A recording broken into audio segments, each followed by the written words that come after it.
Lo que os voy a contar ocurrió hace unos días. A mis vecinos se les estropeó la caldera y llamaron al servicio técnico. Vino un operario, abrió el aparato, trabajó en su interior, retiró una pieza estropeada, colocó una nueva, lo cerró todo, lo calibró, lo probó, vio que funcionaba y mientras tanto la pieza que había cambiado, la pieza estropeada, estaba en el suelo. Antes de irse, después de firmar todos los papeles, les comentó que él normalmente las piezas que cambiaba pues se las llevaba para reciclarlas de la manera más correcta. Pero dado que esa pieza era tan hermosa, era una pieza cuadrangular, metálica, de tono rojizo, quizás ellos la quisieran aprovechar como decoración en la casa.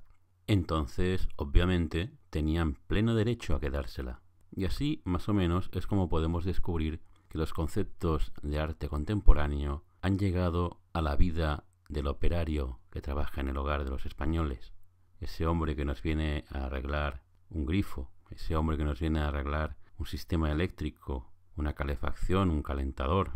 Ese hombre se ha empapado de belleza, de la belleza de la normalidad, de la belleza que esconde la cotidianidad, de esos objetos encontrados, y sabe que esos objetos, colocados en el lugar adecuado, sacados de su contexto, constituyen una pieza de arte, la esencia del arte contemporáneo.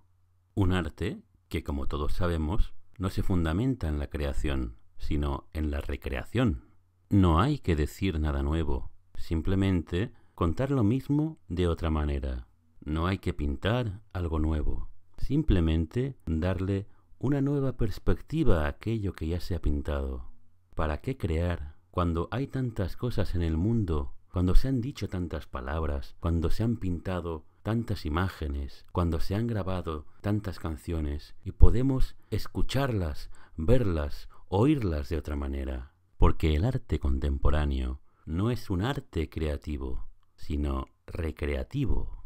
Como escribió aquel franchute hace 10 años, vivimos la era de la postproducción. Todo ha sido ya producido, de modo que nosotros nos limitaremos a trabajar con ello. Hace más o menos esos mismos 10 años, en el centro de estudios en el que yo trabajaba, intentaba fomentar que los alumnos crearan historias nuevas o que como mínimo intentaran volcar una perspectiva personal en las historias que estaban contando. Pero cuando tuve que visionar los trabajos realizados por los alumnos, me di cuenta de que sí, la mayoría de ellos tenían una factura bastante correcta. Pero eso se debía fundamentalmente a que habían utilizado materiales de otros audiovisuales previos, es decir, habían recogido imágenes de películas, videoclips, anuncios y piezas audiovisuales en general que les interesaban, que les gustaban, y las habían utilizado para crear su ejercicio de curso.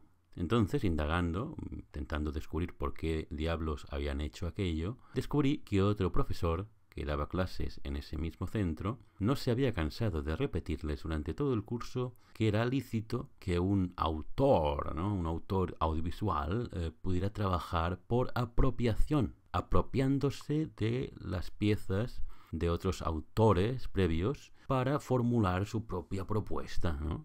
Debo reconocer que este profesor fue consecuente, llevó esa teoría hasta sus últimas consecuencias y de hecho fue amonestado y expulsado temporalmente de aquel centro por haberse apropiado durante un tiempo indeterminado de diferentes aparatos, ¿no? De una cámara para poder realizar en su casa el trabajo de videoarte que le caracterizaba y que le había llevado allí a hacer clases, ¿no?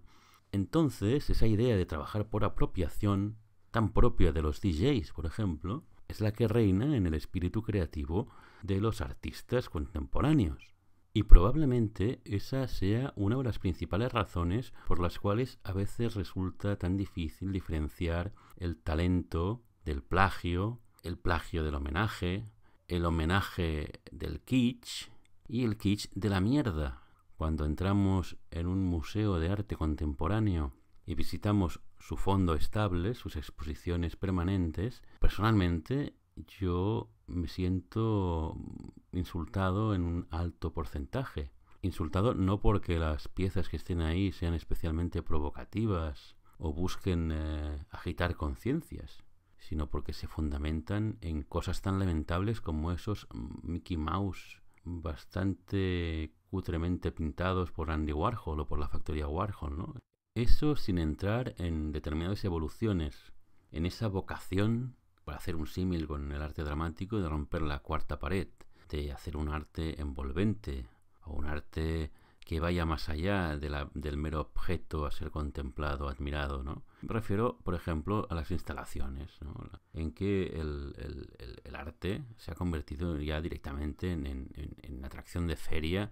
Del mismo modo que se acerca a la universidad a la empresa, pues se pretende acercar al arte y su fórmula de museo al mayor número de población, ¿no? ¿Y cómo se hace eso? Pues convirtiendo los museos en atracciones de feria, en circos, en los que lo mismo se puede ver un cuerpo desollado o seccionado, o la mismidad orgánica, que experimentar con ruiditos, llevar, digamos, el arte a un nivel de infantilización total, ¿no? De que el espectador, el consumidor, el cliente que visita ese centro de servicios artísticos, pues pueda experimentar sensualmente con todo aquello.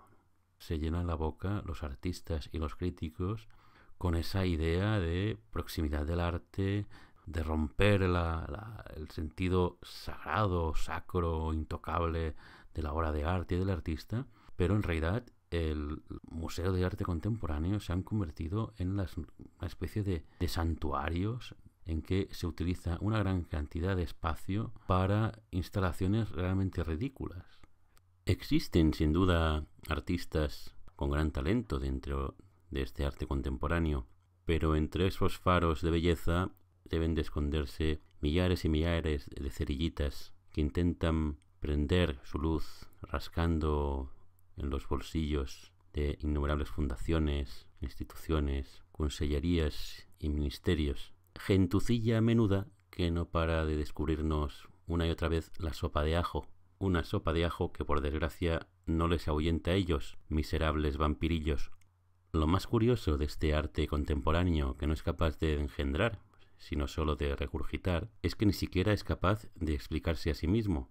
Como explicaba aquel viejo nuevo periodista en un libro llamado La palabra pintada, resulta que el arte contemporáneo necesita cada vez de mayores explicaciones escritas, de mayores teorizaciones, de mayores argumentos de apoyo para entender las obras. Tizno la tela con un punto negro y escribo 100 folios para entenderlo. Coloco una silla en medio del paso y para explicarlo escribo un legajo. Sin embargo, habéis observado que he empezado actuando precisamente como un mísero artista contemporáneo, contando algo que no me ha ocurrido a mí, sino a mi vecina. Por eso quisiera terminar, si me lo permitís, explicando algo que me ocurrió a mí mismo. El hijo de una buena amiga me hizo un retrato a sus 5 añitos, un retrato muy hermoso y colorido que me regaló.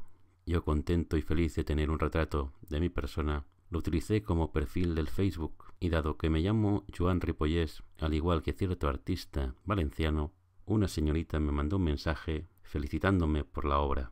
Supongo que debería felicitar a ese célebre artista Joan Ripollès por conseguir pintar a una edad ya avanzada como un niño de 5 años.